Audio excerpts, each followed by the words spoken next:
Welcome to the Diva T-Town. Welcome to the Diva T-Town, where bold, confident women embrace life unapologetically. From love and sex to wellness and reinvention, we keep it raw, real, and powerful. No filters, no limits. Just fearless conversations to help you thrive. Let's dive in with Diva Mia and Diva Khat. Well, hello, Diva Khat. Hello, Diva Mia. How are you today? It's been great. Yeah? Yes. How was your week? The week is busy. Yeah? Busy. Super busy week? But it's all fun busy. That's good. Yeah. That's good. So today we have a special guest. Wow. Can't wait to hear about it. Oh, she's amazing. Her name is Donna Rae. You know how I talked to you before about divorce coaches and how I went through divorce coaching and it was paramount to my healing. And I started it actually right after I got divorced, a couple months after. I probably should have started during the divorce. It probably would have been much more beneficial then.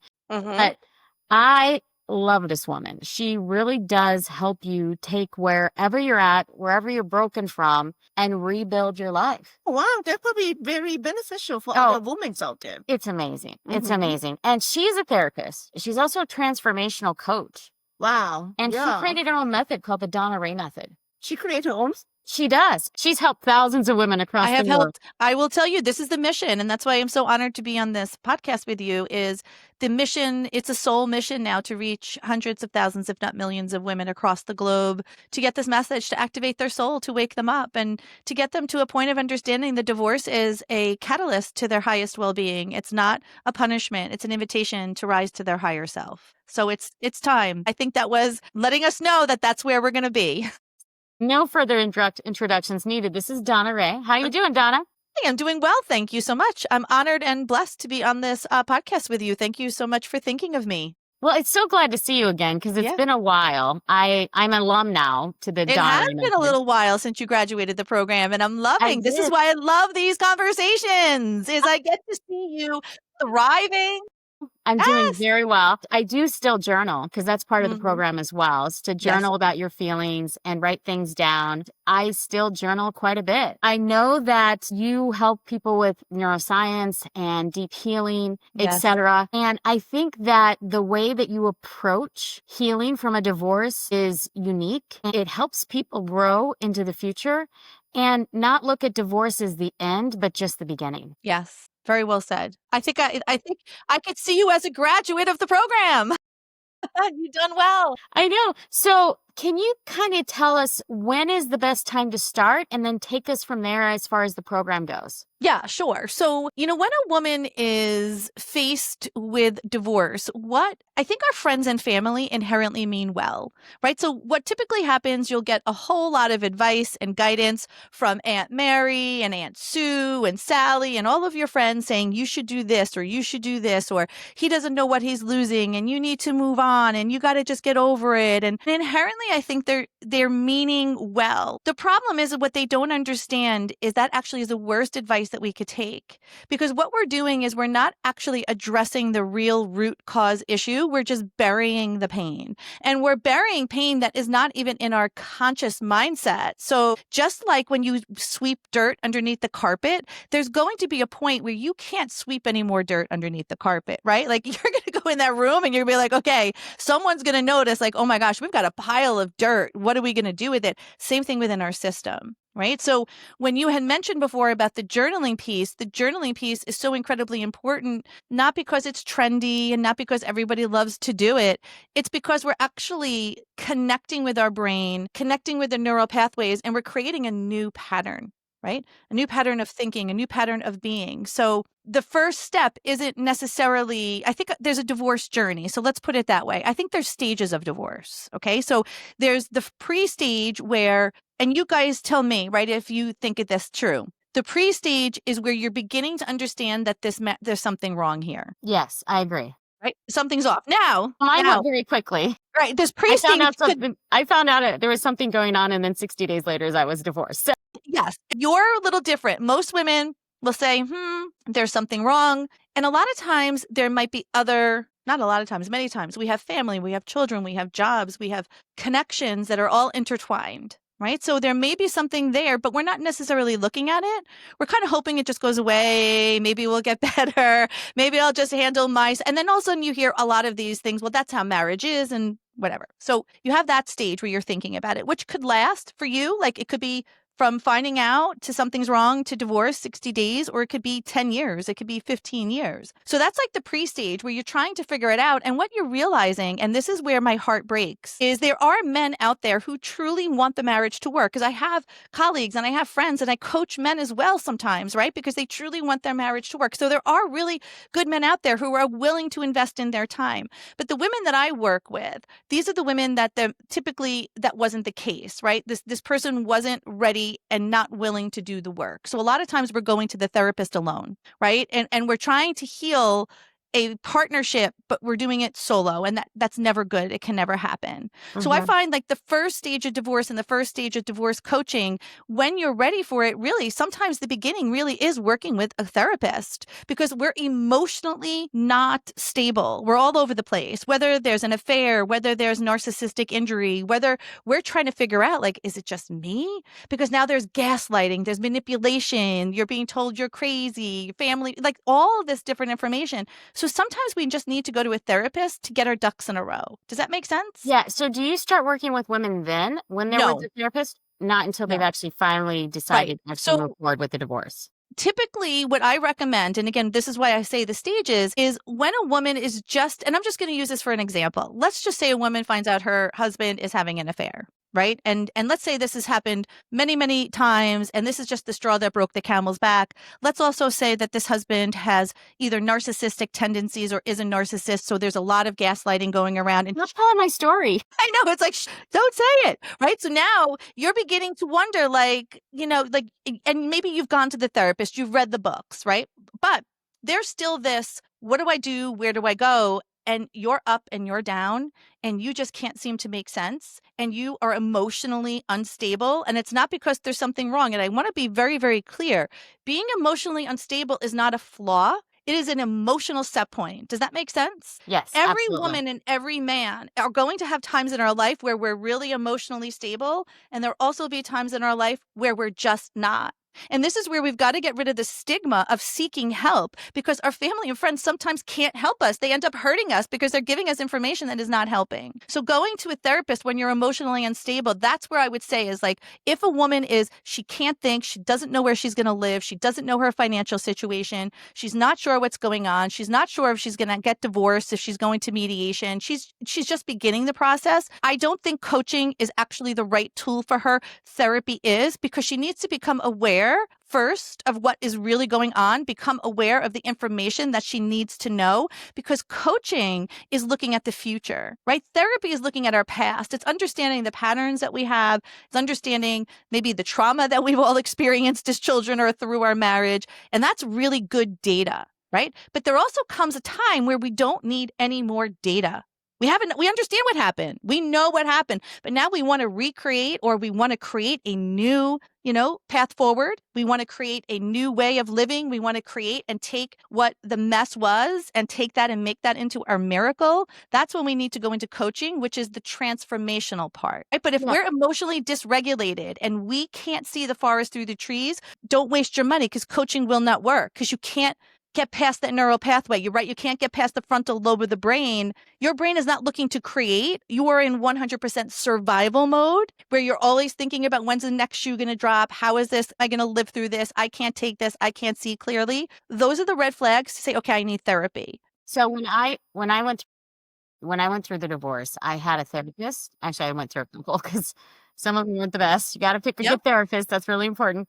And it's very important. Yeah. And then I did divorce coaching. I think it was 3 or 6 months. And then I also did the alumni program. So I did the 3 months and then I did the alumni program that you had at that time. And then I also did energy healing. And I tell people that therapy is like fixing your current situation all the way back to childhood. Energy healing is about fixing the current feelings and the present vibration. Yes, I concur with that. And then coaching is about fixing from where you are.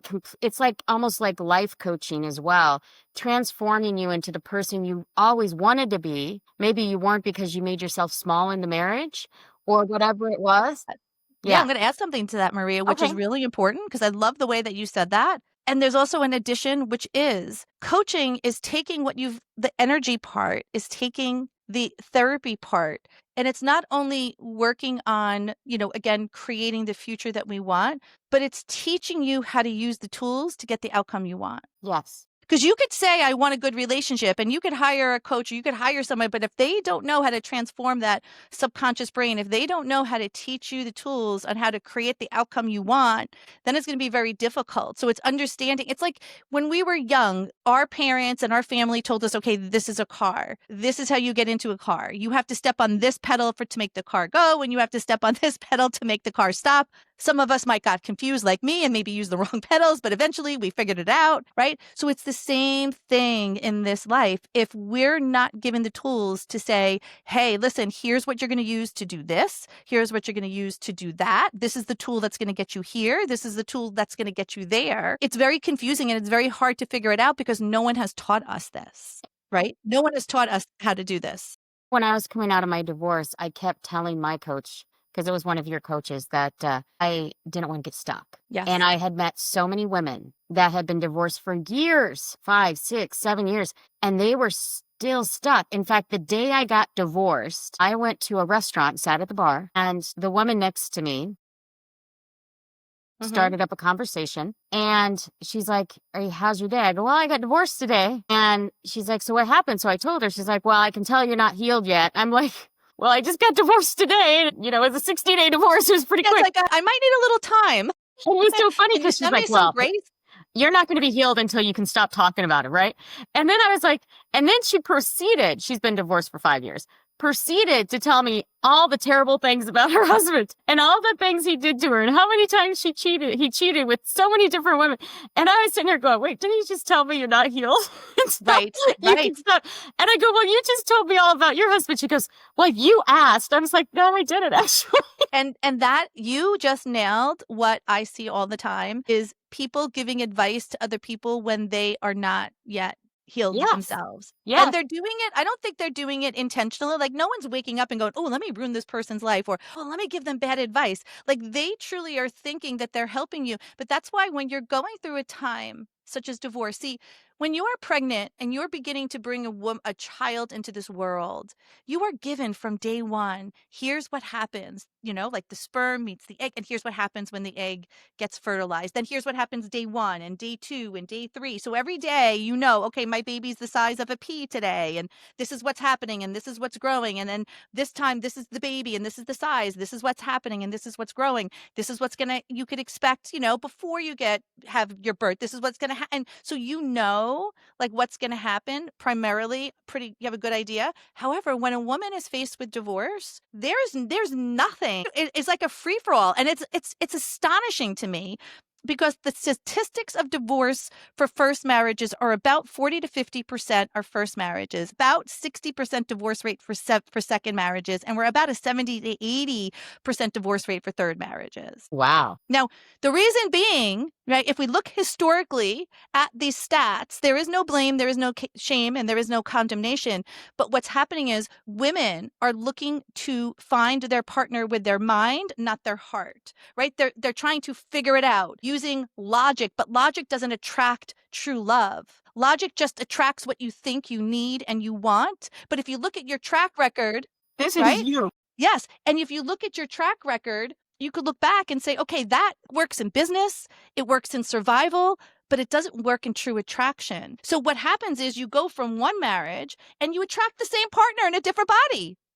And you go through the same thing, right? And then I, for one of Yeah. the things and part of your coaching is to describe kind of really what you truly want and who you really want to be, and then match that with who you are now. And if you need to change in order to match with what you truly want, then you need to change. Then it's our responsibility. And that's the beauty, girls. Like truly, this is where you are not a victim to a fact. You are not a victim to your divorce. I believe now, again, people may throw noodles at me and the tomatoes at the screen, and they can. I am within full grace. And I truly believe this, that every woman does the best she can with the information that she has at the time, right? We could look back now with wisdom we didn't have then when we were going through the event. Okay.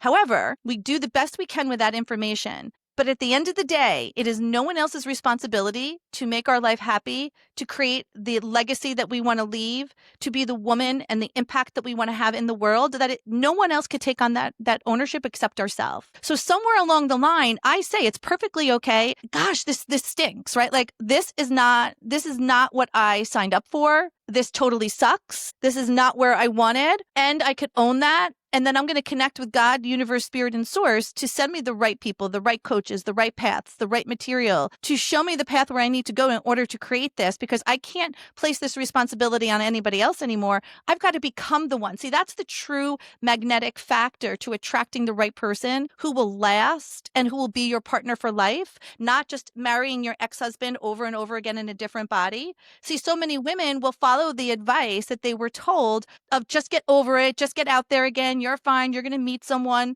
So they don't do the inner work. They'll go out there again with their brain, trying to figure it out on the 5% of their conscious. They will attract someone in, and it will end up being the same story, and they'll be in the same place 5 to 10 years. And that's where the second divorce rate comes in. And if they're feeling like they're a little saucy and they want to go at it again, if they still don't change the internal components, they'll attract the same person. So I think the freedom where we are as women is understanding we have a strategy now. And the strategy is if we change, because we are frequency, energy is energy. Like frequency will attract like frequency, right? If you go into your room and you put your light on, you're not going to wonder, and you're not going to sit there and figure out how the room is wired. You're going to appreciate that there's light, because there's an electrician who's expert at that. Our creator, whether it's God, universe, source, whatever you said, is the expert at our creation. We can't go in and figure out how he wired us, or like, well, we don't know. But what we do know is the science and spirituality now is bridging, right? Like it's becoming smaller and smaller and smaller, that gap, and that we are energetic frequencies, and that emotions have energetic correlations.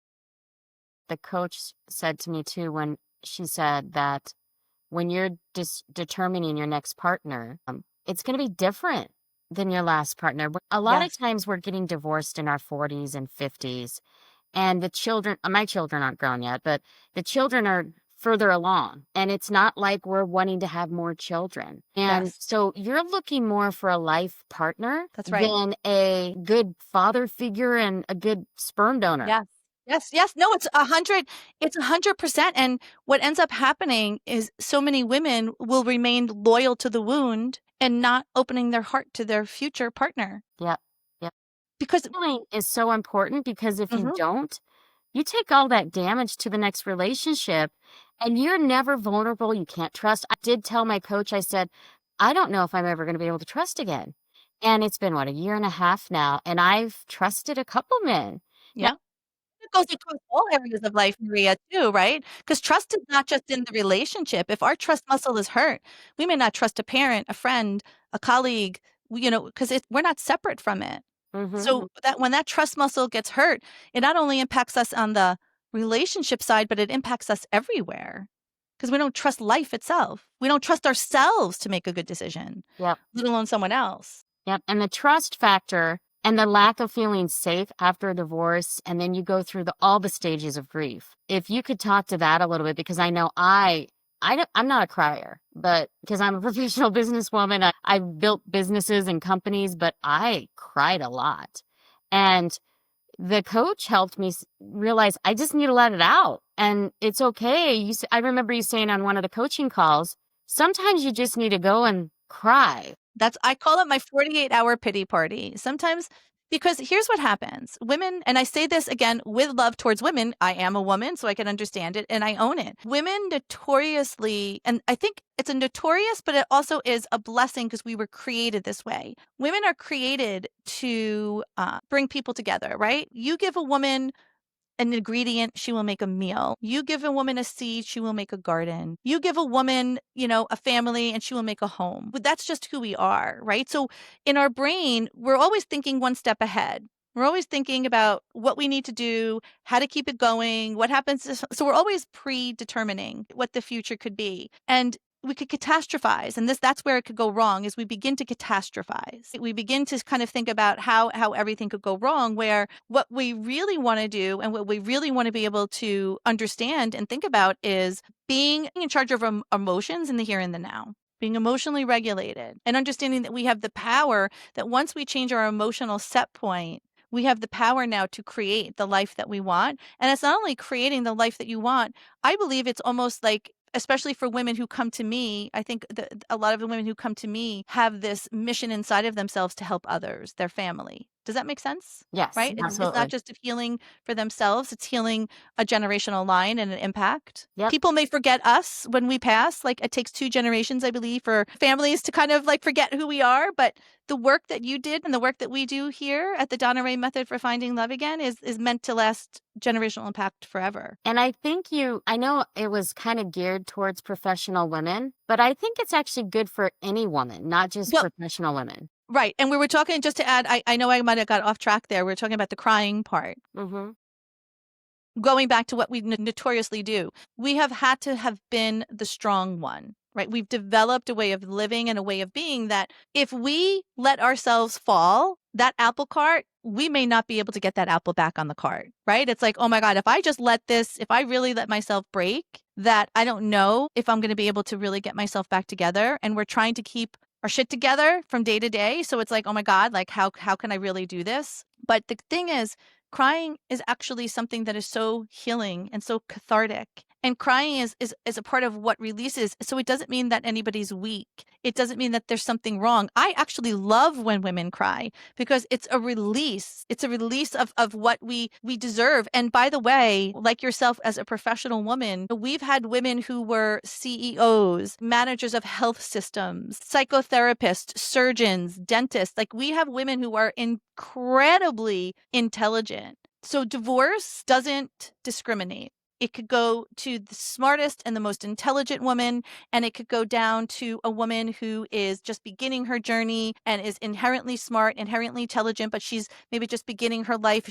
It doesn't discriminate, right? It's going to impact us. And even the strong women, even the women in the boardroom, sometimes need to put down their vulnerability and be able to weep. But here's something that I think is also very important is, I think Brene Brown said this, is that people have to earn the right to your story. What can happen is if you do just unload on someone and they haven't earned the right to hear your story, they may betray you. Yes. You may tell people things, right? I did have a friend that I was really good friends with. Yeah. And it'd been 3 months since I got divorced. And I remember her saying, come on, Diva me. I shouldn't say Diva me, but she said, come on, Mia, why haven't you healed yet? It's been 3 months. And now she's been divorced for, 8 years. People try to rush you along. If you have a moment, sometimes you have a moment 3 months in and you just. Sometimes you have a moment 3 years in, you need it. Yes. I'm married to Michael. I'm with him 14 years, and I still have moments of sometimes the divorce will come up, a feeling or a thought or a picture will come up, and it will bring me to because even though we have the ink on the paper, even though the divorce is there, it doesn't mean that we don't love the person who we're in other ways. Like, separate the person from the behavior. We may not be able to tolerate the behavior. We may not be allowing that. And that's what we're saying. This is not, we're moving in a different direction, but it doesn't mean we didn't have dreams with this person. It doesn't mean we didn't build, a life together with this person. It doesn't mean that we didn't share things. So there's going to be grief and there's going to be weeping even years later. But the difference is, do I buy a house on the street or do I move through it? Right. And that's what we do here at the Donna Rae Method for Finding Love Again is you don't drown by falling in a puddle, you drown by staying in a puddle. So when you're aware of your emotions and you're aware of the frequencies and you're aware of what is going on around you, you could have that trigger moment. And what I always like to say, memory without the emotional charge is wisdom. So instead of being triggered and having it take you down for days, weeks, months, or years, like the women you've experienced and the women I have that I've held on to for 20 years, that trigger moment lasts a moment and you move on with your day. Yes. We have Because a it's wisdom. friend. They've been married for a long time, and then they got divorced. They fight all the time during marriage. Now they become like, it was the best date. They're back to dating again. Isn't that amazing? I've heard that. I've seen that. Yeah, the kids are older. The kids in college. Now they're back together. Got like, her car broke down. He would like bring her a car. They will like become best friends. It's like a best date ever. They've been dating for the past 2 years. Yeah. I love that. I love that. I love that because so many times what will happen in a relationship is there's unrealistic expectations that are there's so much stress, right? On Yeah. relationships, there's so much stress and children and family members. And I love my family and I love family in general. I'm just a person that's why we're a family, right? We're a sisterhood. And that's why I've created this community. So we have earned the right to hear your story, and we're going to hold you, and we're going to be the place so you can tell us the story, and we're going to honor it.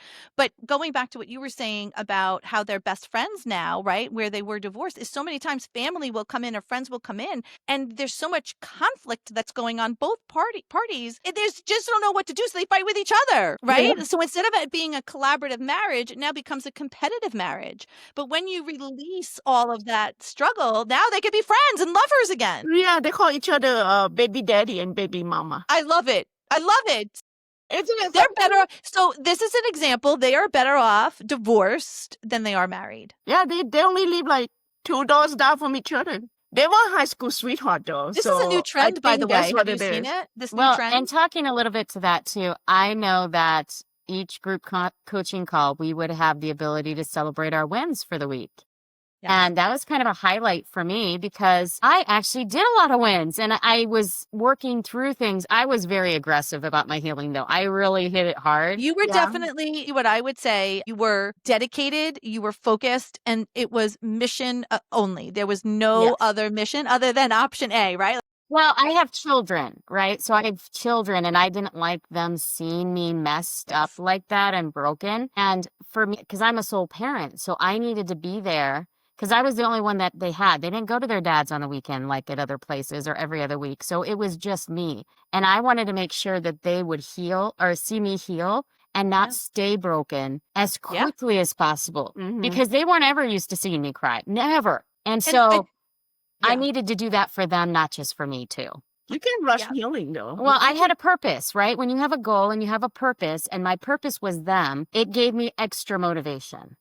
Yeah. Yeah. Yeah. And I think children don't necessarily hear what you say, but they watch what you do. And this is why it's so important for this message and this healing and this message to get out there to women is you are the temperature of your family. You are the thermometer. And there's no better gift to your children than you being healthy, happy, and whole.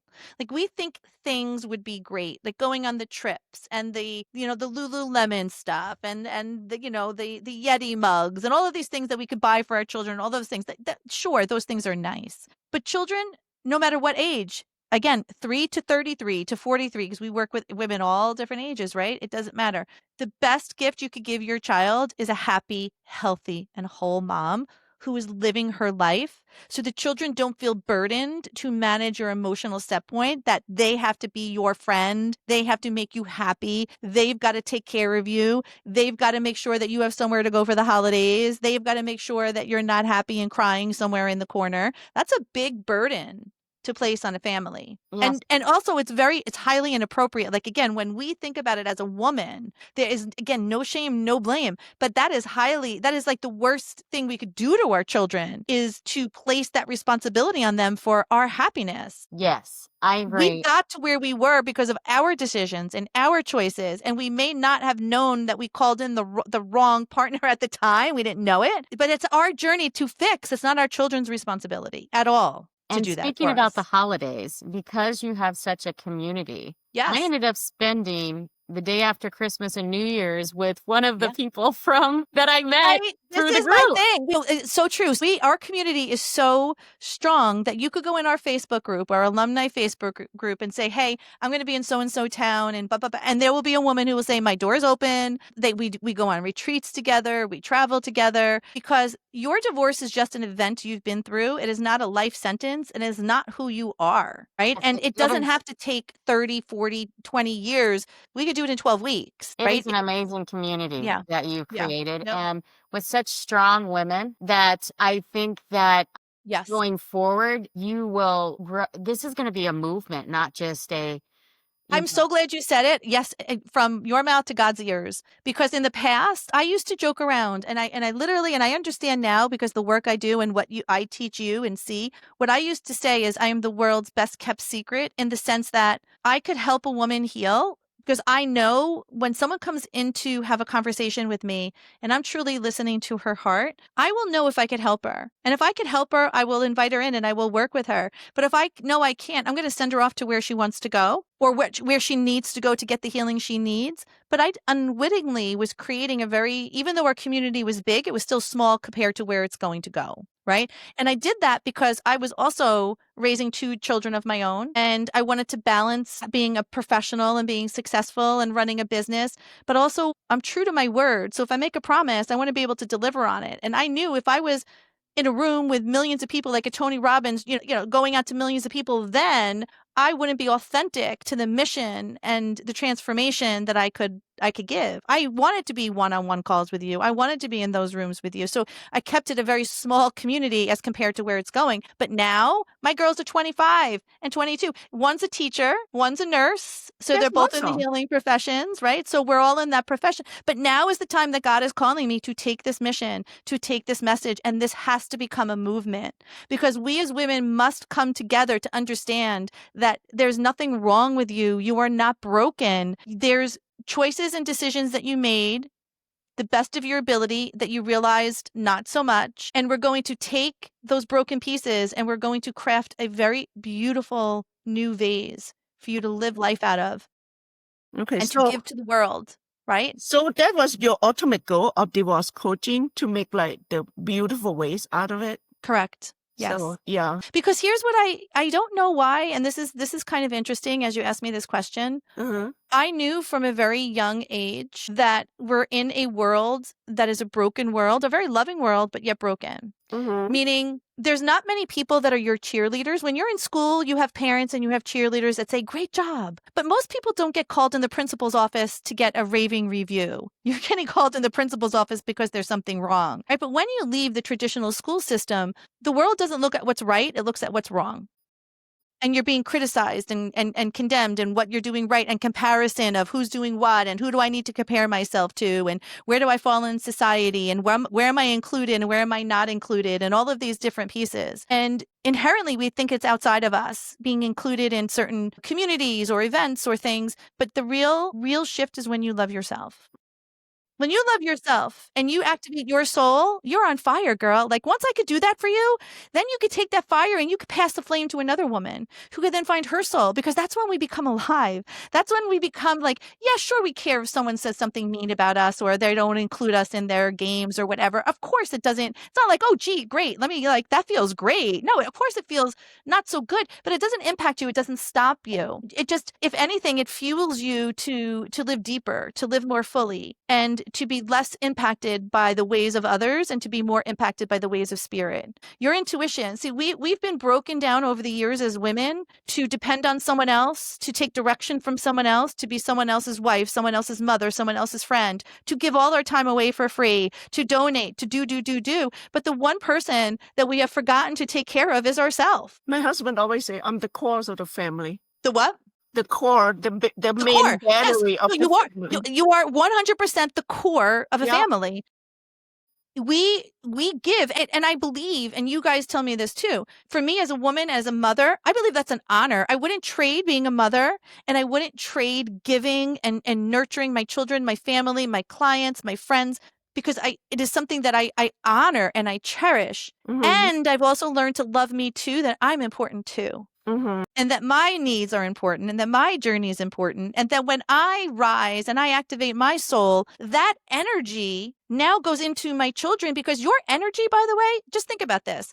You're on your phone, right? If you're on your phone, I'm calling you. Those energy frequencies from the phone frequency goes through steel beams. It goes miles. I'm here, but you're in a different state. I could pick up my phone and I could call you because the energy goes, there's no time, space. It just goes right through it. Your brain's the same way. So when you are happy and healthy and whole, your energy and your frequency and your new neural pathways lead naturally into your family. So you're now becoming an energetic blueprint for your family to rise up to unwittingly, and unknowingly. That's when miracles start happening. That's That's when flow starts happening. That's when the job offer comes out of nowhere. That's where your child was maybe not feeling well and all of a sudden they feel better. Or maybe that's where you were looking for something and you couldn't find it and all of a sudden you find it because now you're in flow because you changed your energy. That frequency is now the lower frequency will always rise to the higher frequency, right? So by you doing the work, you lift up your entire family unit. They're getting caught in the draft. Mm-hmm. Right? So you're making that change. And that changes, not only does it change the health of our family, it changes the physical health. There's less disease. There's You are less. the good example. Well, it's funny when I was going through this, I think I waited a couple months because I was one of the women that said, I can do it myself. And We all do, by the way. And if you're one of those women watching or listening to this podcast, I'm I was sending like, you I love. can do it myself. Every woman has done this. I can do it myself. I'm a tough woman. I've built companies. I am strong. I kept finding, and I'm going to use the word broken. I wasn't broken. I was just damaged. Okay. Yes. But I felt broken. I would even say dented. There was a dent that needed to be repaired. Yeah, I went through you're not a lot of damaged. dents. Dented. Yes. It was just a pause. It was just a pause. I had a lot of dents. I was 28 years with one man, right? So it was a lot of dents. And so when I went through this, I was like, okay, if I'm going to do this, I'm going all in. And I knew that my mental state had to heal because I've never been to therapy in my life. And I started off with therapy. And then I think you popped up on Facebook. Yeah. I think you popped up on Facebook. I was like, you know what? Let me at least give her a call. And for some reason, I just got this vibe that it would be good. And I think we spent, 30 minutes on our first call together and it just clicked. And I knew that if I wanted to actually move forward past my stuckness, and I was stuck. I would have to hire a divorce coach. And then we get on group calls. Mm-hmm. And there were women that waited. They didn't listen to their true intuition, I think, or something. That's right. But there were women that had been divorced for years and they were just starting their journey. Now, it's never too late to start. I'm not saying it is, but I would recommend if you're stuck at any point and you can't move Earlier the past, better. the earlier the better, because you're going to waste that time. And I didn't want to waste any time. Because I was the sole provider for my children. I needed to make sure I could get back to work. I needed to make sure that I could refocus. And the sooner you get back, the better. And honestly, I was already getting divorced. I probably would have started during the divorce process so that I could reframe. Because you guys did a lot with helping me reframe my thought process around what was actually going and learning the lessons that the divorce was teaching me, and even the marriage taught me. They were just lessons. Mm-hmm. And I needed to reframe. And that's where I needed someone to help walk me through. And you guys were so good, so detailed. Thank you. And you would smack me around, not physically, but. So I'm half your cheerleader, but I'm also half like knock the shit off. Like, let's get on, like we got to handle it. But someone needs to tell us that, right? Someone needs to say what you're feeling and what you're experiencing is normal and natural, because it is. There's nothing that's not normal. There's nothing that's not natural, but it's not right or wrong. It's, does this behavior, does this thought, does it serve me or does it hurt me? And if it served you, great. And it is, because here's what I like to say. When you begin to do the work the way that I teach it, right, and the strategies that we use, you may come in and you may be thinking, let's just say, generally speaking, 80% about the past and 20% about the future. That means 80% of your thoughts are thinking from any given moment, thinking about where you've come from, the pain that you've experienced, the hurt that you've been through, how it's impacting your children, how you're, all of the things, right? All of the things. And 20% is in a hopeful state, saying, okay, I've got this and I could do this. Now, 80 against 20, who's going to win all the time? 80% is going to win. So even though you have that 20% of hope, you're going to get clobbered by the 80%. You'll be able to hold that for a little while, but eventually that wave is going to come, and man, it's going to take you down and take you down hard, right? Mm-hmm. But we acknowledge that and we celebrate. Okay, we have 80 and 20, and then we do the work. And then you might come back next week and you're at 75 or 25, right? Meaning you're at 75 of the past and 25% of the future. Then you may come back the next week and now you're at, say, 60-40, where you're only 60% in the past and now you're 40% in the future. Now you may have a stumble, you may have a wobble. Maybe it's a few weeks from now you come back, right? But now you're at 50-50. Now you're 50% of the past, 50% of the future. And then what ends up happening is that big shift happens. All of a sudden you're 60% thinking about your future and 40% about your past. 70 future, 30 past, 80 future, 20 past, 90 future, 10 past. So eventually this shift happens, like you said, this process happens where you are now more invested in your future than you are in your past. You're now thinking more about your life today and how you're going to live it tomorrow and the people that you're going to meet and all the good things that are going to happen. And that's your new garden, right? And that's what you focus on. And that happens through like this, but it happens through the process. Yeah. So through your coaching experience, do you have how many people still start, and do you have the success stories? Like people Oh my will gosh, come do I back to have? you? I love this. I have many, many, many, many success stories, right? But I'm one. I will go to a few, and Marie, you're one of them, right? Like truly. So you could share your own success story, right? With what happened and where you've been. There's a few women that always come to my mind, and one was Lori. Have you ever been with Lori Z? Have you ever been in, I don't know if you were at the time that you were in there, but so she was an amazing woman, and she happened to come to me later in life. Okay. So she had been married to an absolute narcissist, like complete narcissist, and he completely abandoned the family, completely ended up, she was left really alone. She picked up the Wow. pieces, tried to figure it out. She now does what most women do, get over it. Let's find someone else. She goes into this next relationship. Guess what? Another narcissist. Another one. 10 years was in that relationship. After 10 years.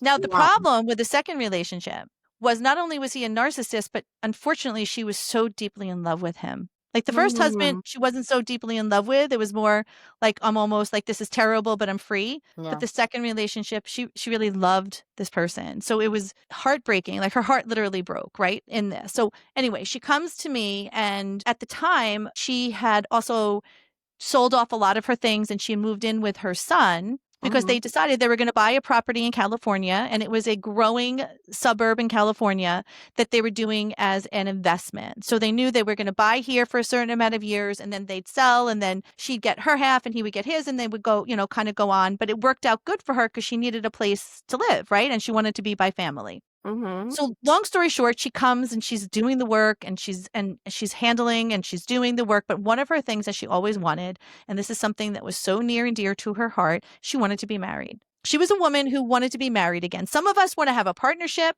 and we want to be with a partner, but we don't want to necessarily get married. Some of us always want to be married. Yeah, we have one friend that really wants to be married. Yeah. Always. That was me, in my journey. But you want a partnership. Yeah, I do. And if I get married, I get married. But if I don't, it's okay too. And that's what I always say is, if there are some women who know what they want and there are some women who are not sure, and either option's okay, because what I always say, just wait until the relationship shows up, because then you can make your determination as a partnership. Because in the past, we never really had a true partnership to be able to make that clear determination with. When you're with the right partner that fits you, you're actually, conversation is welcome, right? Being able to solve a problem together is doable, right? It's not just one thing or another. But anyway, so Lori does the work, and turns out that her son out of nowhere gets this obscure opportunity to go into another state, and they had to sell their house in California. There's now she's completely feeling a little discombobulated, let's say. But what we kept doing is exactly what we did, right? We focus on the outcome. So there's only option A, that whatever's happening is not happening to you, it's happening for you. So what's the miracle in the mess? Let's keep focused. Let's keep going. Let's keep coaching. Let's keep doing. Long story short, she goes out. She wants to buy a house in Maine because Maine is where she wanted to go. So she goes to Maine, and she's there. She gets a phone call from a friend that says, hey, I think you should come up to New Hampshire. There's a house that I think you would really enjoy. So as she's looking at this house in Maine, this random person calls her, which again, there's no coincidences here, right? Like there's zero what's the chance of her being in Maine at the time? Friend calls, says there's a house that just came up, you have to see it. She goes up to New Hampshire. Sure enough, it's a house of her dreams. She buys that house, right? She had no plans of buying in New Hampshire. She had plans of buying in Maine. Anyway, she buys the house. And now she's there. And again, continuing to do the work, continuing and just kind of becoming the woman, right? Becoming the one to attract the one and finding how to develop, because I believe that in the time period between where we are and when we meet the person that we are going to be sharing our life with, that is a very gracious time that we have, that God has given us to really learn who we are. And to really develop our new identity, not of the woman we were, but the woman we're becoming. So anyway, she buys this house and now she needs some repairs and she hires a handyman, and the handyman comes. Oh, here comes handyman. Yes, the handyman comes for whatever reason. He's a terrible handyman. Something happened. He never comes back, just something crazy. So this other handyman comes. Now, when he came, she was like a little spark. You feel like a little like a little something. Like Nicholas Spark. No, like that little spark. Now, mind you, because a lot of women will say, Donna, where am I going to meet this person? I'm a town with two. It's me, my cat, and my mother. Like that's the town population, right? I don't know. And how am I going to meet people online? And I always say your right partner is not going to come to you through the apps. You can absolutely use the apps, but I like to meet partners organically and naturally because you're magnetically attracting them in, right? The flower doesn't go to the bee. The bee goes to the flower. You become the flower. You become the magnetic attraction. And that's what Lori was. So anyway, with that said, this new guy comes in and they had really great conversation, but he finishes the job, does it well, he leaves. Now she's a writer and she gets called to do a what do you call it? A reading, I guess you could say. She gets called to read part of her work. And afterwards, she notices this handyman guy came to see her, right? That's what I said. I'm like, I know. I'm like, girl. So she goes over and she has a conversation with him. And he's like, I actually, from the first time I know you, I really respect your work. And I have kind of like feelings for you. I liked you, but I'm a professional. I didn't want to come in. I wanted to come and make sure I did the work well. And I didn't want to mix business with pleasure. And then so she confessed to him how she kind of had a crush on him.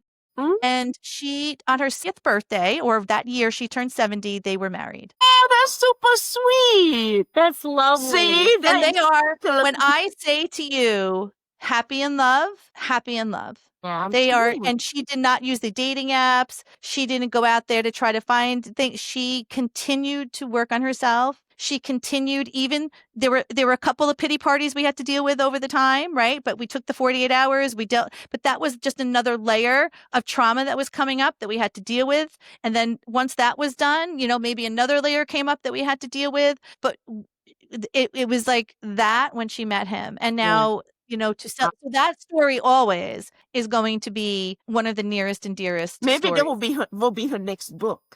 Yeah. So are you saying like as a woman, you have to continue work on yourself and they will attract another person? Yes. I did the dating apps for a little bit. Yes. And I think I did the dating apps and I talked to my coach about it, that I was so out of practice dating that I just wanted to get back and practice. And I hadn't kissed another man in a long time, 28 years. So I needed to learn how to date and also kiss a man again. Yes. And see if I could get back in flow. And what I found is that the dating apps were okay, but I would say 3/4 of the guys on there are damaged and they want to use women as their therapists.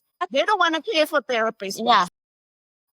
Not against dating apps, because I think dating apps we are in an electronic world, and I think they could be a good tool to use in order to connect a person to a person. But historically, remember what I said earlier, is we're not attracting by what we think.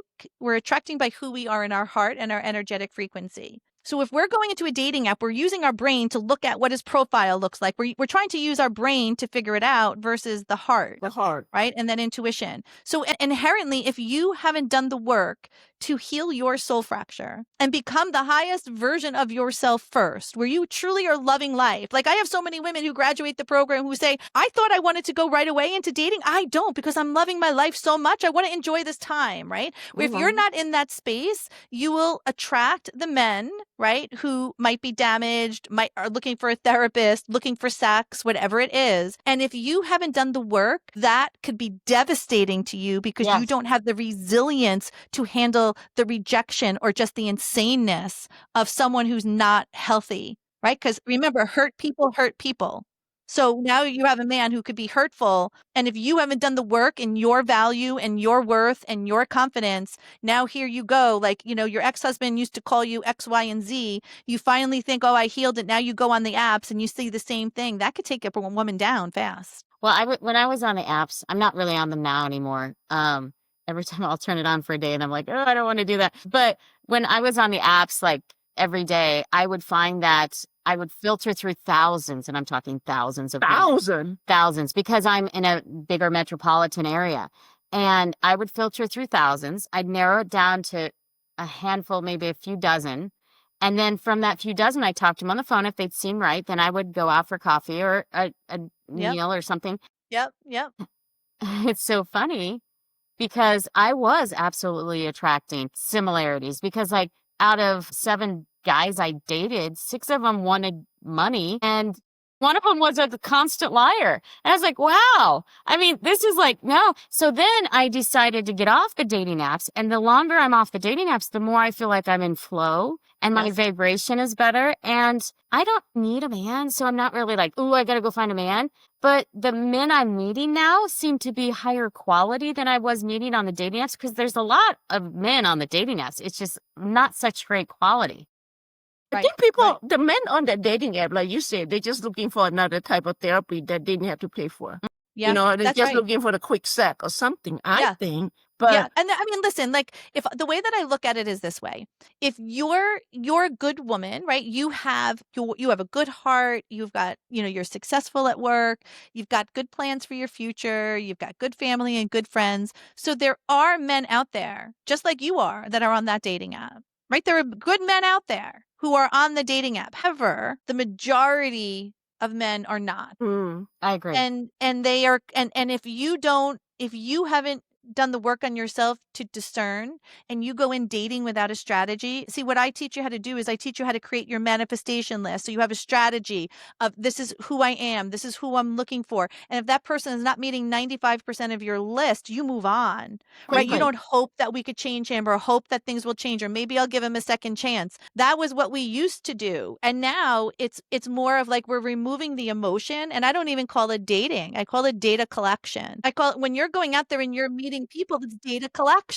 You're deciding like, hey, listen, is this a person whom I want to stay connected to? Is this a person I want to continue a conversation with? Because if we don't, then all of a sudden we get caught with this, he's the one syndrome. And then even though this person isn't necessarily what we want, we've been alone so long, we've been surviving as a camel on the emotional side, right? And so when someone shows us a little bit of attention or a little bit of love, our brain could confuse that into love, but it's not love, it's chaos. So if you haven't worked on your own shit and your own chaos, and then you won't be able to discern that. So that's why you have to be able to go in with a strategy of, I'm not dating, I am going to data collect, right? People have to earn the right to their time with me, that I'm interviewing them, they're not interviewing me. And it's okay if you have a date. Like I had this one person say, I feel so bad, like I'm meeting these guys, they're not my matches. And that's okay. Like it's okay if you meet someone and they don't meet what your manifestation list. You just simply say, thank you so much. It was a great time and I wish you the best on your journey. I'm going a different direction. One of the things you guys also taught me was to have boundaries. We need yes, and standards. Standards and boundaries are big things. I dropped them when I was married. Do we even have them? Like, let's be real, girls. I don't know if I even had a standard or a boundary when I was married. Did I have that? Yeah. No, and they walk, a lot of times they'll walk all over you, lose yourself because you don't have boundaries. So when I have dated on the dating apps, one of the nice things is if they're not a fit, I just let them know. And I send them a nice little text or a voice message and say, I'm not feeling it. And I let them go. Whereas before, I would have tried to, reason with myself and make excuses for them and their bad behavior. Isn't that fascinating how because we don't want to hurt people's feelings, right? Even if a girlfriend invites us to something and we don't want to go, we'll have, the excuse of the reasons why and what's going on. We're really, a simple no is a perfect answer. I'm sorry, I'm unable to make it. Where can I send the gift? And that's it. We don't have to explain. We don't have to do. And it's the same thing here is I actually recommend, that's why I say data collection versus dating is if you only are dating one person, you're going to get he's the one syndrome. right? Because you're going to get used to this person, even if they're not the right match for you. So what I recommend is actually meeting different people, but data collecting. So a lot of women will say, well, Donna, I can't date multiple men. Like that makes me a whatever you want to call it. And I'll say, no, it's not about dating multiple men. It's about meeting people.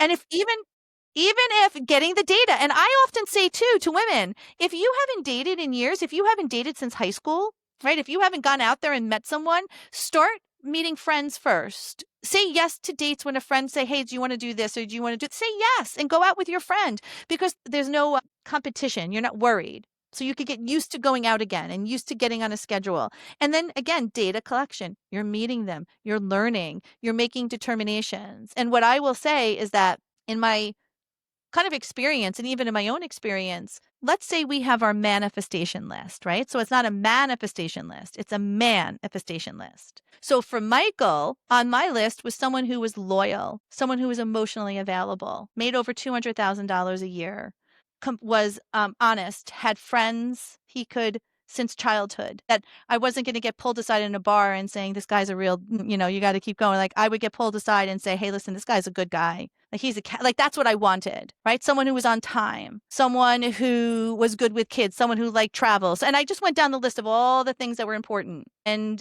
if someone didn't meet that part of the list, I wouldn't have a connection. But let's just say someone did meet that part of the list. I would meet them again. But then I would say, like, say, for instance, I said I wanted someone who enjoys movies. Now I go out and I meet someone who loves movies just as much as I do. However, they like to see the 12 p.m. show at night, and I like to see the 10 a.m. show in the morning because I'm a morning person. Now I have to go back and readjust my manifestation list to say I'm going to attract someone in who enjoys going to the movies during the day. Do you see? So sometimes we need reiterations of our manifestation list, and usually by the third or fourth reiteration, we have a very clear picture of who it is we want, and that's usually when our partner will fall into our lap, like literally come out of nowhere, will come in when we're very clear on that list. The manifestation list was one of the homework assignments. So one of the nice things is when you say do the work, it's not like you just go listen to a coaching call and then have your one-on-one coaching call and then you're done. There's homework. And that was the part of your system that was brilliant. Yeah. Because you could tell the people that were doing the homework and the ones that weren't. That's right. And if you're not doing the homework, like you've got to do the homework. And there was like 1 week where I had to like double it up because I missed a week because I went on a trip. But if you do the homework, and I was a good student, I was a really diligent student. If you do the homework and there's a method to the madness and the flow, and it's almost like you're building the foundation, and then once you get the foundation up, then we're rebuilding the walls of your soul and your emotions, and each step takes you to the next level, and it does help you heal through your process in a much faster way than I ever could have thought of doing on my own. And I know that because I was stuck in a way that I wasn't moving forward. And so I don't know if you're still doing the same process, but if you could kind of speak to that a little bit. Yes. So we are doing the same process, and we're also doing a little bit of a different process. So what you were talking about is the core part of the work I do, which is the Divorcing Gracefully and Beyond 12-week program. And this is for women who, like you, who are coming in with a very clear decision that we don't want to wait years and years to heal. We know where we've been. We know where we want to go. We just don't know the how. We understand where we've been, and we understand what it is we want. Now it's figuring out, how do I get there, right? What are those steps? And this is a community of women where you come together. It is a sisterhood. We are together for 3 months where there's weekly group coaching calls where you're with your sisters and you're with your family. And this is not a community of women who are complainers and a community of women who are looking to talk about each other. This is a community of women. It's the highest level executive coaching you could get on the personal side because we're committed to the outcome. We want not only the healing and the love in our life, we want the outcome for our family to change that for generations to come. So there has to be the combination, right? So the group coaching is the familial part. This is where you're joining a sisterhood and you're joining a family of other women just like you. So you don't have to be embarrassed or ashamed, and where you can't stand up in a boardroom and say, hey, listen, my life is falling apart. In this room, you can. And also if you say, hey, listen, I want to create a life of love and I want to create a business of $10, we're going to support you. And you could also go right in that room and say, hey, I want to reach millions of people. I want to have a business that's $100 million. We're going to say, great, we're going to support you. Do you follow? Like there's no judgment because everybody has their own story of what's important to them, and every story is important. So with that, you have to have the group coaching, and then the individual coaching is so incredibly important because we all have our own little nuances that we need. You can't see the label through the jar. We need that person to say, "Hey, I see it. Do you see it this way?" Or, "Hey, listen, I see you're going down this way, but I think if you add this, it's going to make it that much better." Right? So we become aware. And then of course it's the training modules. So that's the training modules are what actually get into the subconscious and begin to change those neural pathways. And you So have that's to where be you have like, consistent with the training modules too. It's the yes, consistency that you really have to be consistent. that really does make the difference. It's not you can't do it on Monday the whole week's worth of stuff, because Yes. when you do it on Monday the whole week's worth of stuff, you're not actually reprogramming your mind, because I think a lot of it is you have to reprogram your subconscious that you're on your own now, and Yeah. that's the way it is. But Yeah. And there's nothing I wrong would with that if even, you love yourself. no, and I would even venture to say, and this is just like, this is going to give an example of it's just how language is so important. No one has to do anything. So you don't have to reprogram your mind, right? Like everybody has a choice. Like this is so incredibly important to understand. We never have to do anything. We could choose to stay the way we're living and the life that we're living and the way that we're doing it, or we could choose to make a change. So when we understand that the way to get to the life and the love that we want doesn't have to be hard and arduous and painful and suffering, then we actually can choose a path that, yes, it's work, but it's work that releases. It's work that actually gives us energy, and that we're choosing to reprogram the brain, because now we know when we reprogram the brain and we give it a different program, it's going to give us a different output. Right? I want you to think about yourself as a movie projector. You are the film, but you need the projector in order to project the image. And then you need God, universe, and source's light to shine through the film to project it on the wall, which manifests it into reality. Yeah. So if number one, if you don't have a film, what are you projecting? You're going to project someone else's thoughts, feelings, and desires for your life, because someone's going to take that over for you, right? So if you don't have a very clear desire and a want of who you are and what you want, someone else's film is playing in your life, and you will constantly be behind the ball wondering, why is my life not working out? Why is everybody else getting what they're getting? And why am I always left behind? Why is it not working for me? It's because you never sat down to really clearly define who you are and what you want. So you've got to define that. So you actually have training modules. So how would you know how many training modules fit for this person and fit for that person? Everybody goes through the same ones. They all go to the same one. Same ones. It's a system that is proven. I mean, honestly, if you follow the system, I always say that. If you follow the system, you follow the process, you show up, you make it a commitment, you go through the modules, you come to the group coaching calls, you come to your one-to-ones, there's a 100% chance of success rate. Yeah, I agree. But if you don't, then it could be anything, right? If you don't, maybe you show up, person's not ready. They may not be ready to heal. They may not be ready. Yes. And there are some women, and I will say this for myself, I was more a tortoise than I was a hare. And sometimes I could go through a particular content with no problem, but let's say there's forgiveness, and then there's trust, and then there's visioning. I may be able to move through forgiveness, no problem, but the trust module may have caught me for months at a time because I just wasn't able to move through it. So no woman is ever behind and no woman is ahead. She's always on time. But I have a theory. We do not give up. And that's where, there's no giving up. And there is no shame if you need a little more time, right? That's where the alumni program comes in. There is no shame if you need to go through the program. Many women will go through the program 12 weeks and then go through it again another 12 weeks. That's the way that I am. Because I like to go through something and then I like to go through it again to really get it into my system. But the only difference between a woman who has the life and the love that she wants and the woman who doesn't is a decision, truly. And then doing the things that you need to do in order to get there. You've got to be willing to choose you. And so this is the number one thing that I think really makes us turn in a woman's life is we often choose others, and we often put our family and our friends in front of ourselves. But this is a part of your journey. You're not looking for someone to start a life with and have babies with and create, that earlier part of your life. You're looking for a companion to walk this life with, and you don't need certain things that you used to need in the past. So what we're looking for is that soul partner. That's the compatibility. That's the companionship. Right? That's the love so you could be adored and cherished and treasured, because that's one thing that we didn't have. And that's our birthright as a woman. to be in a partnership with a man who adores, cherishes, and treasures you. Yeah, That's it. But Diva you've got Cat, to you've got to do that to yourself first. Diva Cat over here keeps trying to set me up, and I'm like, I don't need setup. It's just going to happen. I truly believe that when it's time, it's just going to happen. And I think I still have a little bit of work to do. I think it's a process, and I'm still tweaking here and there. I find something, I'm like, oh, I didn't realize that was still a little issue for me. That So happened. Yeah. But I would say if she's willing to go out with them, meet them, when you have nothing to lose. Well, Because again, I'm you're not open being to set up. seeing people. It's just I don't need to, and I'm okay just by myself for now. Yeah. And But you'll know when your heart knows, like, okay, I'm ready to really open it up. What I like to say is formula, right? Let's go back to the original Divorcing Gracefully and Beyond 12-week program.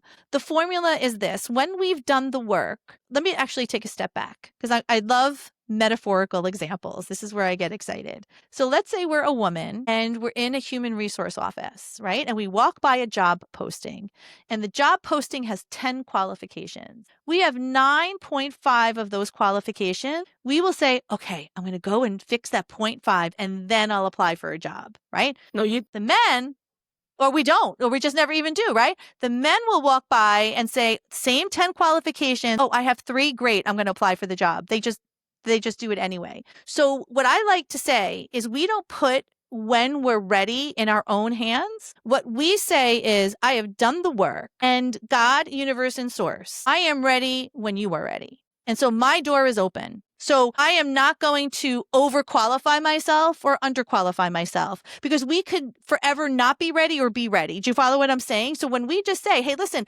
like exactly what you're saying, Maria, I'm going to show up and I'm just going to be me. I'm going to enjoy my life. I'm also going to focus on the things that are being mirrored back to me of my own work that I still may need to focus on. And again, good word, not but. And God, universe, and source, I am open. Bring him to me when we're energetically, divinely meant to connect, because it's not if I meet him, it's when. And so I'm ready. When you are ready, I am ready. One of the things I will say about the dating that I have done is that I have had a few good ones, and they were good. They weren't great, but it allowed me to learn more about what I really want. That's the data collection. Yeah, You go back to your list data and collection. Yeah, because now I'm like, oh, if I could take this, and this from that guy, and this, and this from that guy, then I'd have my perfect one.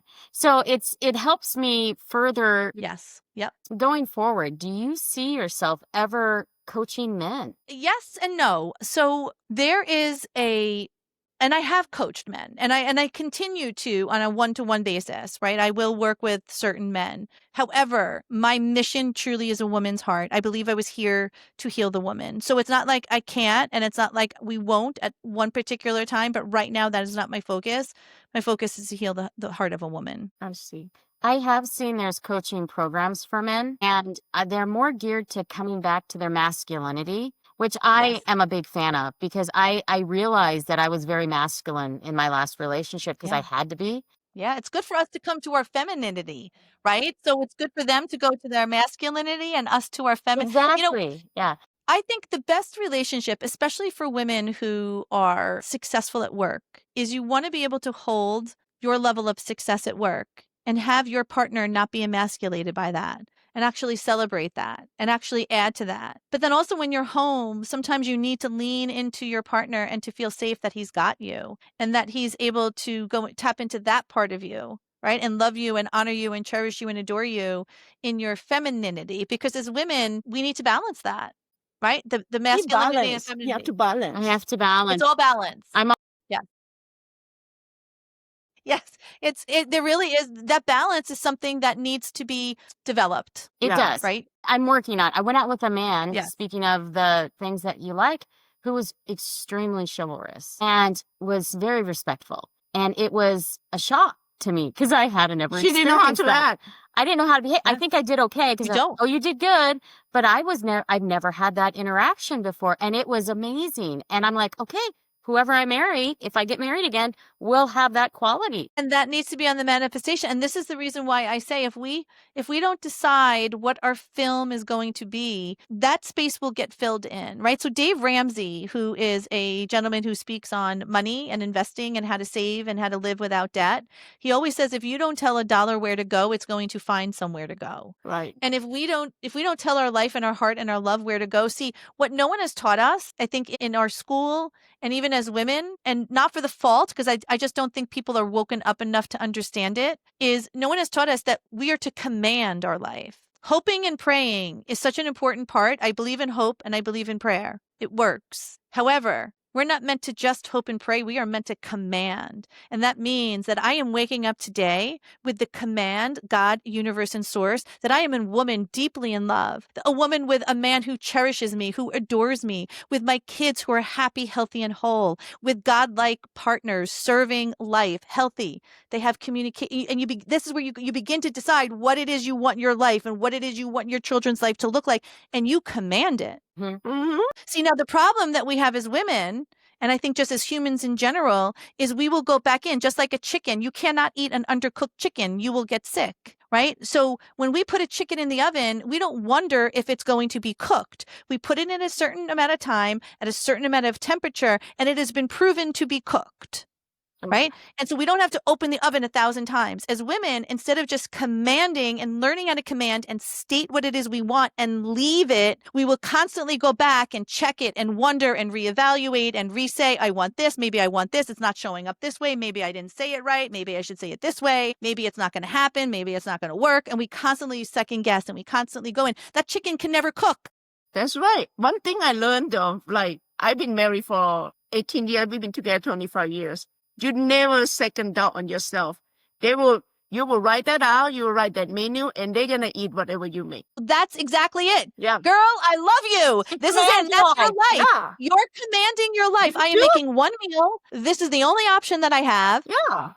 Life has to, because when you put that energy and you put that command out, life must bend. Reality must bend. The molecules will bend on that command. Yeah. The problem is we haven't been taught to command because that's too forceful and girls are supposed to be nice and that's not nice. Mhm. And that's just not true. You know, we could be kind and we could be nice and command, and to command what it is we want. And that's not only in life and love, it's commanding in work, it's commanding in income, it's commanding in a level of life that you're living. We have more power than we know. And the world kind of has taken that away from us because the world, if we could be kept sad, lonely, then we could be manipulated. We could be controlled. We can be used as someone else's prop instead of our own. And when we awake to our own spirit, when we awake to the power that we really have, now we're a threat. That's why she said you're the flower. You have to keep blooming, and the You have bee to will, keep.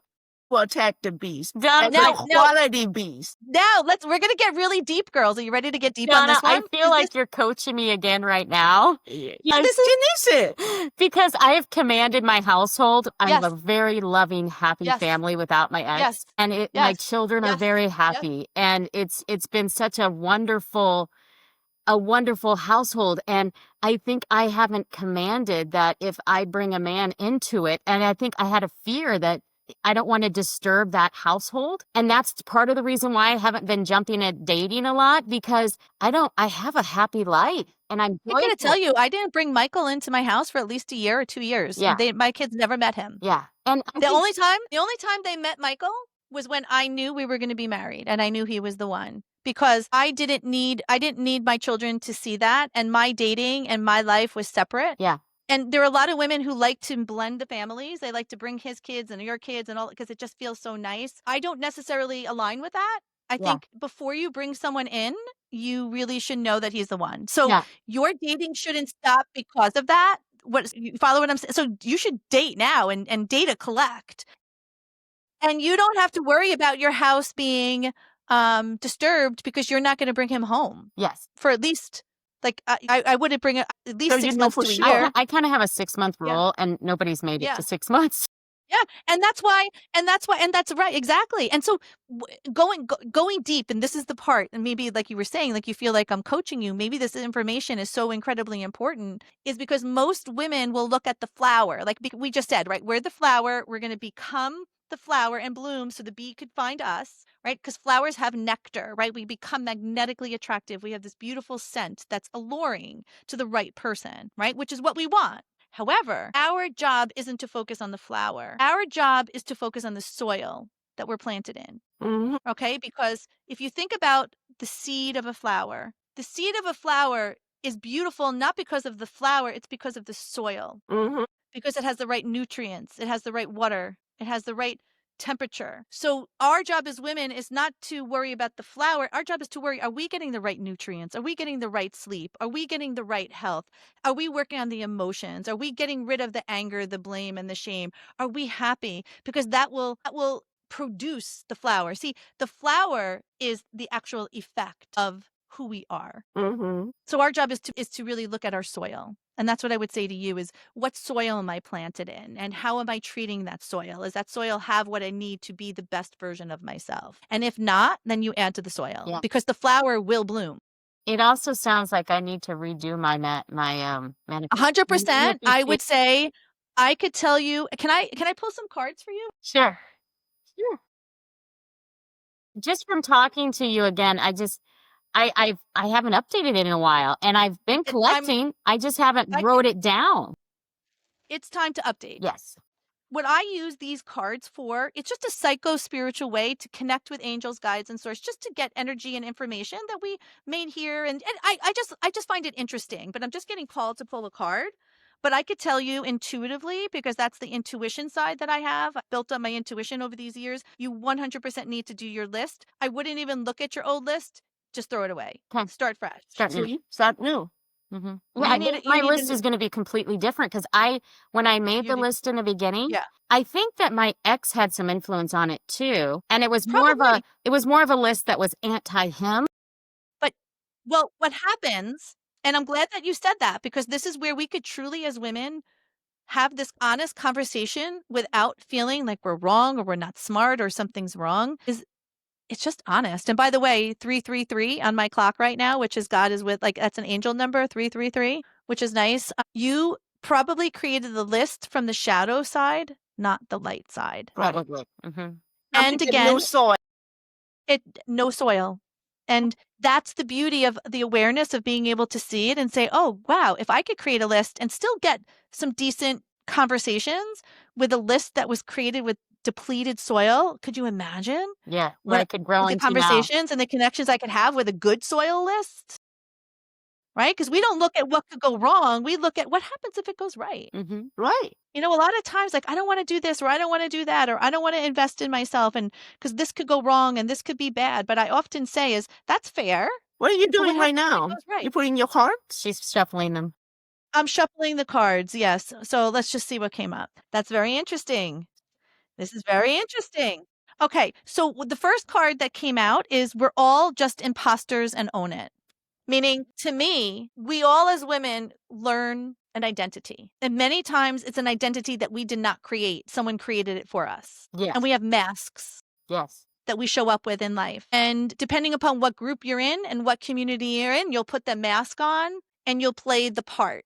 And so that's an imposter rule. That's what I feel like. We're playing the part, not because we want to play the part, but because it's what's expected of us. We have a certain role to play. But what happens if we could leave that imposter rule? What happens if we could leave the imposter behind and step into our authentic? I've been working on that actually, because I have felt that sometimes I hold myself back because I'm doing stuff that other people think I should do instead of what I actually truly want to do. So I truly own that. I can totally see that. Yeah. So what you're going to leave is an imposter. And the second card is, if you don't believe in yourself, how could you expect anyone else to? Exactly. If you don't believe in yourself and the power that you have and what is possible for you and how beautiful and how worthy and how just that you're worthy just because you are, there's nothing that a woman needs to do to earn her worth.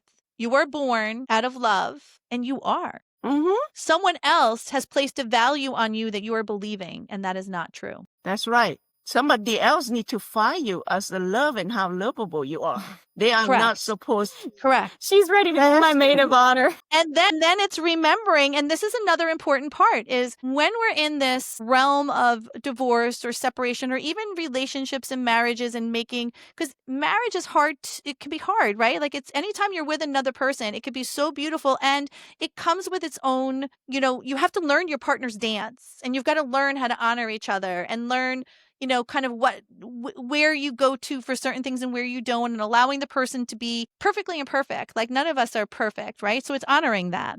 But it's also just taking a moment, because this is something we don't do. This is why I have you do the 50 reasons why I'm amazing and the 3 things that I'm grateful for today, and why we start off every call with celebrations, is we are literally training our brain to look at what is right. Right, because people put in your head for so long, like you are broken, you need to fix this, you need to fix that. You don't. Yes. You just do I it don't yourself. feel. I don't feel. And that's why this other card is take a look around. You're lucky as shit. Remember that, because you are. You are.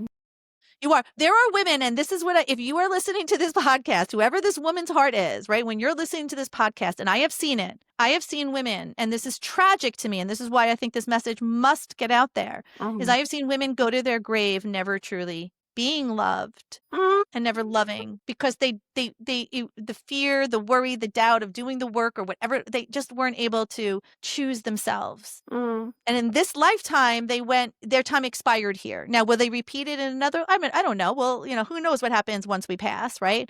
But now is your appropriate time. The best time to plant a tree was yesterday, and the next best time is today. So we don't sit on our ass. We don't worry. We don't fear. We make a decision that our life is worth more than where we are at. And we do the things we need to do. And we take a look around and say, wait a minute, I could have been one of those women that just left this earth never having the chance to have love. Yeah. And I'm not going to be one of those women.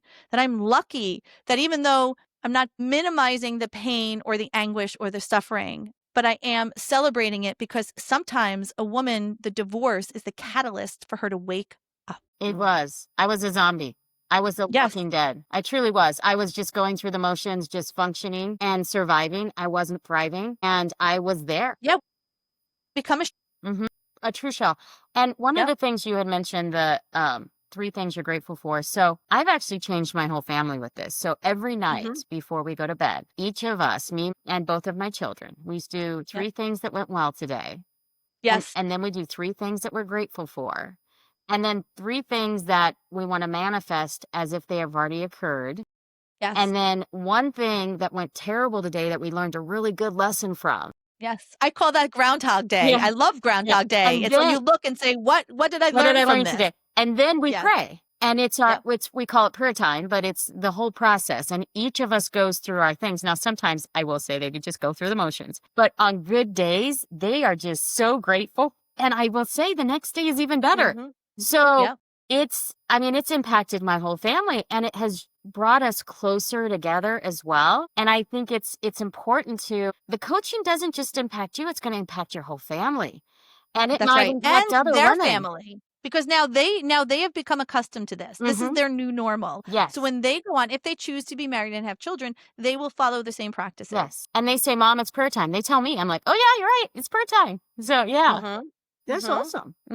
Good job, girl. Good job. Proud of you. Yeah. Proud of you, because I'm just going to share this. This is I don't know. I don't know if I want to call it a confession or something, but I think it's just the real raw truth. I never wanted to be a business owner, a leader. I wanted to be a stay-at-home mom. I chose accounting when I first came out of college because in my mind, I could create a little office off the house, and I would be the mom that would still work, but be home with the kids. And I'd have the 2.4 children and the picket fence. I'd be a millionaire by the time I was 22. Like, this is the things I was thinking, right? Like, my life would be perfect, and that I would have a husband who would take care of me and adore me and love me. I'm 54 years old, and that just has never have happened to me. Right. And I'm not saying my husband now doesn't love and adore me. He does. Like, we have an amazing marriage, but I'm still part of my mission is where I am. And I think God knew that wasn't what his plan was for me.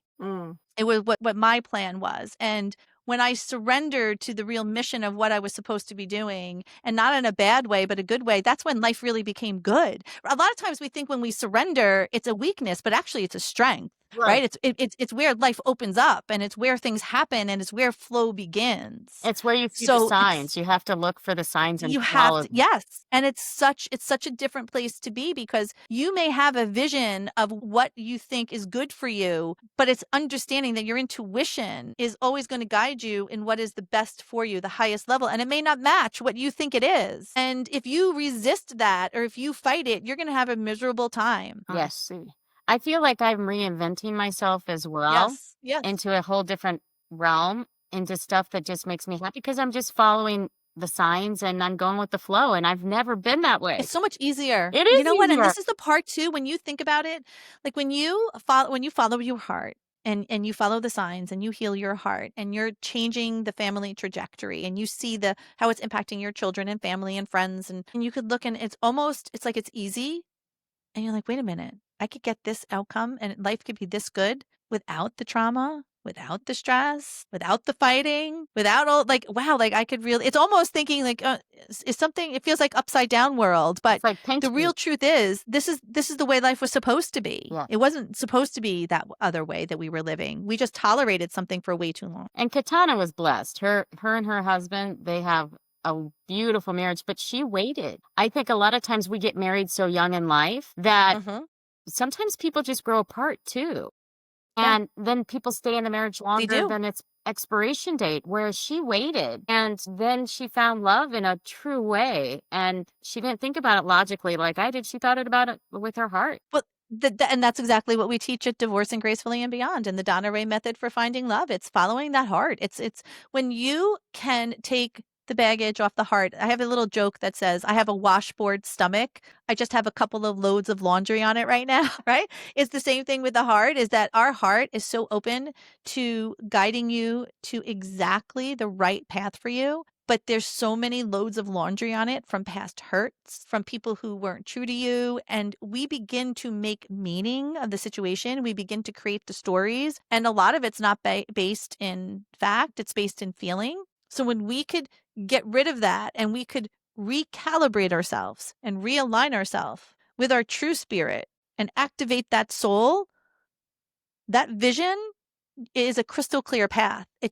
Life happens for you, and it becomes easy. Yeah. And that's my wish for every woman, is to get out of the struggle, is to get out of the suffering, to get out of this feeling of life is happening to you, and that all of the things are, all of the sadness and the devastation of a family unit. It doesn't have to be that way. Yes. Is there anything else about your process that you want people to know? I would say it truly is a spiritual process, I would say. Put aside religion. It's not about religion. I do believe that this process, the combination of science, the combination of spirit, and the combination of determination, and just having someone on your side cheerleading you, I think is so incredibly important, because we can't do this work alone. I have seen so many women, and again, incredibly amazing women, all ages, all races, all sizes, all intellectual abilities, every woman. There's no one I've seen that could do this alone. So the other thing about the process is understanding that what you've been through is, again, just an event. It's not who you are. It doesn't define your abilities of what is possible for you, but you've got to be willing to take ownership of your life and make a different decision, and don't wait to do the work. That's why I created the Donna Rae method for finding love again, which is for women who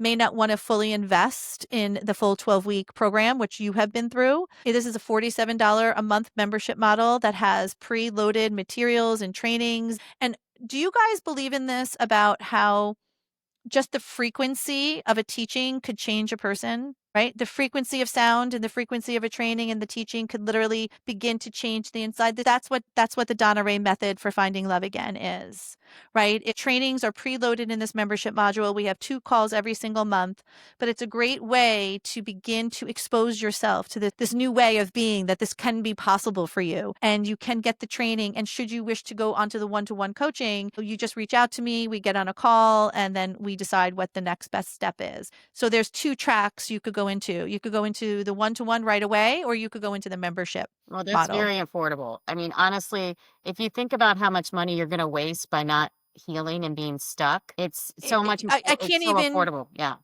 It is. Cheaper than McDonald's. Well, it's more than exactly. It's like a DoorDash order, right? Like I ordered DoorDash is McDonald's. $55. Yeah. I'm serious, right? How crazy is that? That you go to McDonald's now. I go to a diner. We went to a diner. I decided to take my mother out, and I just got eggs. I didn't even get anything fancy. My mom got eggs. I got eggs. It was like $70. Yeah. I'm like, I am going to go buy a dozen eggs, and I'm coming to your house because I refuse. Like, just out of principle, I am not spending $75 at a diner. This is insane. So yes, the way that I have it structured is a way for women to come in, because there is no woman, if you are hurting, if there is a woman out there that is hurting, if her life isn't where she wants it to be, that's one woman too many.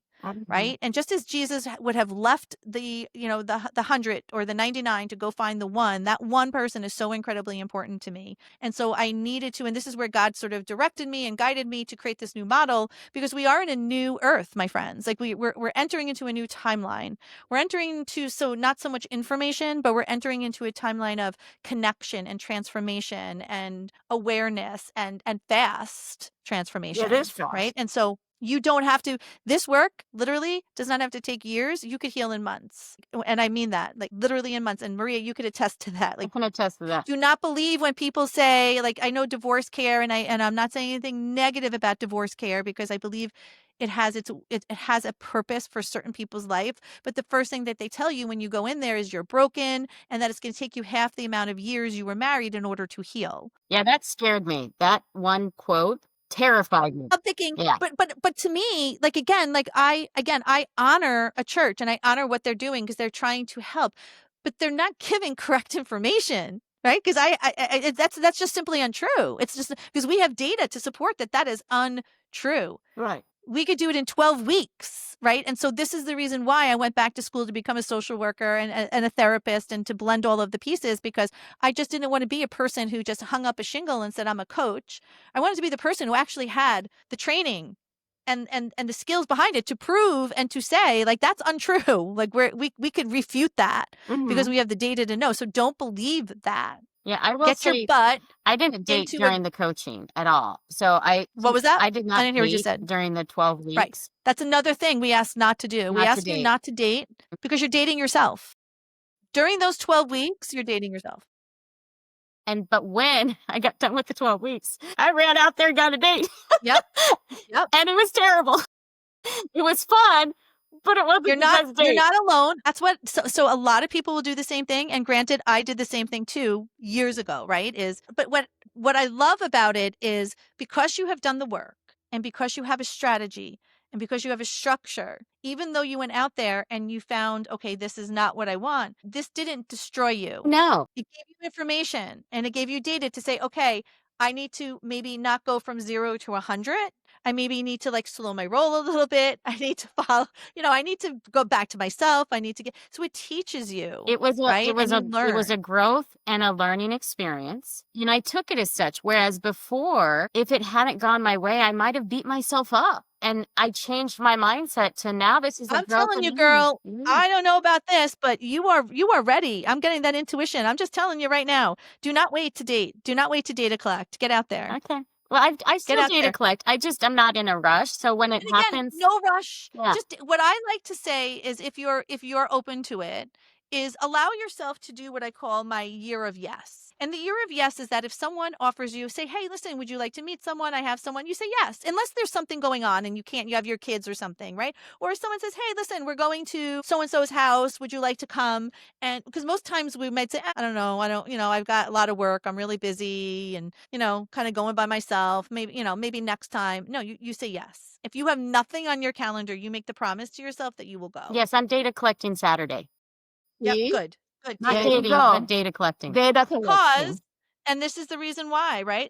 You're worthy of the good in this life, of everything good in this life, and the things that you say to yourself matter, right? So when you're saying to yourself, I know that I still need to do a little work, and I'm ready for him. It matters. It matters what you say because you're calling in the outcome. I got to build my manifestation list though before Saturday. Yes. You do. I do. You need to be very clear. Mhm. And how to the new soil for your flower. My new soil for my flower. And also, don't worry about what someone else will think of your data list. Meaning, if you have qualifications that have to do with finances or the way someone dresses, or if they have nice teeth, or like sometimes your friends will be like, why would you want that? Like, gosh, you're so like superficial, or gosh, you're such a blah, blah, blah, whatever it is.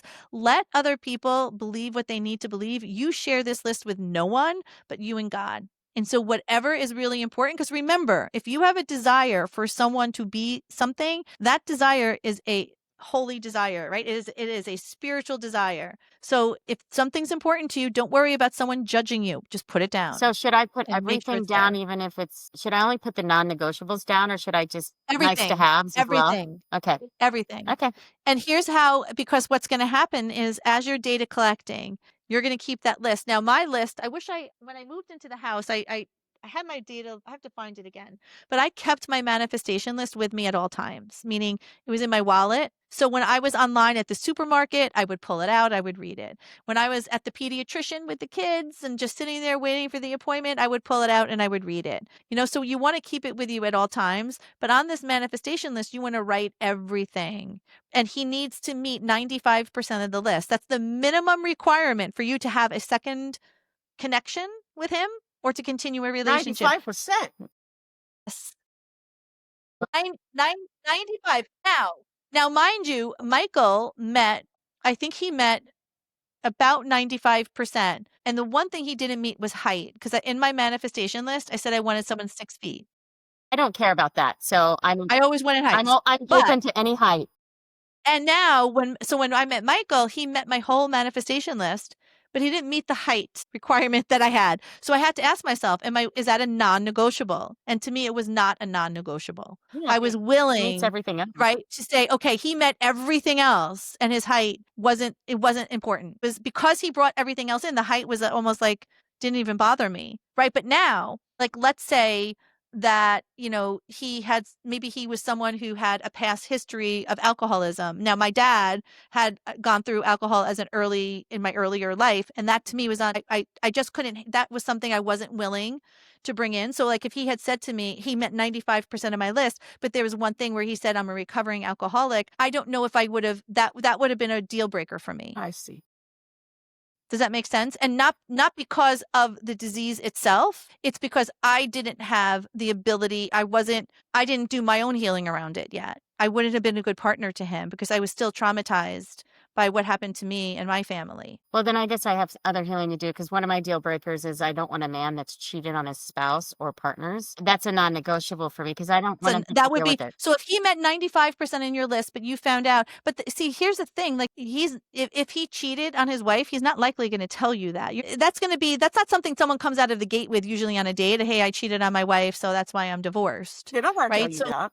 Well, It's if I found out later, then it's a double whammy because then if they say they didn't, well. and then But they that's did, what, so I would, so what I would say, I mean, I think like what you want to say in your manifestation list, you don't want to be writing what it is you don't want. Yeah. You want to be writing what it is you want. So what you want to say is, I am attracting a man, right, who is loyal to his family, loyal to his wife. What gives him the fire and what gives him the peace is knowing that there's truth, that he's honest, emotionally stable. He has 100% clear mental health history. He's a completely loyal to me, to the family. And so that's what you're going to write in your manifestation, what you want. You don't want to write what you don't want. Yeah.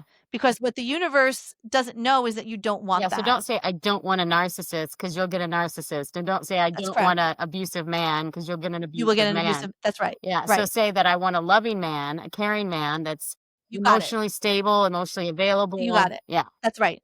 And that goes, by the way, for anything. So even in your marriage, right, where it's healthy and it's loving, as you're developing and as your marriage is growing in its timeline, is you could say, I am, as we go on, every anniversary gets better. Every year we get better, we get deeper with each other, we understand each other better. Like there's just a different level to where we are. We appreciate each other. So again, like these affirmations could be for divorce and creating someone to come in our life. It could be to keep the relationship that we have healthy, happy, and whole. Or it could be used to call in the wealth or finances or a job, because once you learn the strategy, you could apply it across all areas. You don't look at the negative way. You always put on the positive. Yes, because you want to, right. And you want to know why we do that is because we understand the law of manifestation. Right. Bruce We Lee, understand that, yeah. yeah, Bruce Lee always said, do not say negative thing about yourself because the universe and your mind doesn't know that you are joking or not. that's exactly right. Bruce Lee was very, very wise. Yeah. I love Bruce Lee. I love that man. Yeah. Seriously. He's like one of my mentors, even though he's not here anymore. But his level of dedication to himself and his family, but he is spot on. And science has proven that to us now. It does not matter if it's something you don't want. Your mind doesn't know. That's why you might as well create something you want. We've got to trick the mind, command the mind. This goes back into the command is here's what it is I want and here's what I'm commanding. And there is no other option other than this outcome, whatever it may be. Well, Diva Donna. I love Diva Donna. I love that. I do think you've given us all a wonderful coaching session today. Well, thank you. I think that all of our listeners this is a valuable podcast because everyone's got such a great coaching session. Is there anything you want to add, Diva Khat? No, I think I'm covered everything. It was really a pleasure. Thank you. Well, thank you for allowing me to channel in who I am and just to be who I am and to tap into that energy and really just do the thing that I know that I don't know. Sometimes it just, again, comes through me. And this is a great conduit in a channel. So it's great to be able to speak with you. Well, both. Diva Donna, I'm going to let you know when I find my one and how amazing he is because I know he's going to be amazing. So I already know it. I am so get back to that manifestation list. I'm so That's it. I'm so appreciative of all you've done. You really did help me transform my life for the better and move forward when I was not moving anywhere and just going in circles. So I am so forever grateful to you and your organization. So thank you. But I think we're done for today. I think we've covered it all. We did good, girls. We did good. So if you need anything from me, you let me know. I will email you how people could reach me, right? Should they be interested? And then, And if you need anything else from me, you let me know. But it was, again, a pleasure speaking with both of you. All right. Well, this is Diva Mia signing off. Diva Khat signing off. Stay positive. Diva Donna signing off. All right. Wonderful. We'll talk to y'all later. All right. Mwah. Love you guys. Cheers. Thanks for tuning in. Like, subscribe, and drop a comment. We love hearing from you. Visit thedivadetails.com to connect. See you next week for more. Diva Details podcast and website are intended solely for informational and entertainment purposes. The content provided does not constitute professional, medical, financial, or legal advice. We are not licensed medical practitioners, financial advisors, or legal professionals. Always consult with a qualified healthcare provider for medical advice, diagnosis, or treatment. Any financial topics discussed are based on personal opinions and experience and should not be considered professional advice. The content provided does not constitute legal advice. The Diva Details and its affiliate contributors and guests are not liable for any losses or damages arising from the use of our content. The opinions expressed in the podcast are solely those of the speakers and do not necessarily reflect the views of any affiliated organization, sponsors, or partners. All facts discussed in the podcast are researched and accurate to the best of our knowledge at the time of recording. Information may change over time. No guarantees are made regarding the accuracy, completeness, or reliability of any statements or opinions presented. It is the responsibility of the listener to verify any and all facts that may influence their decision. This podcast is for information and entertainment purposes only and should not be considered professional advice.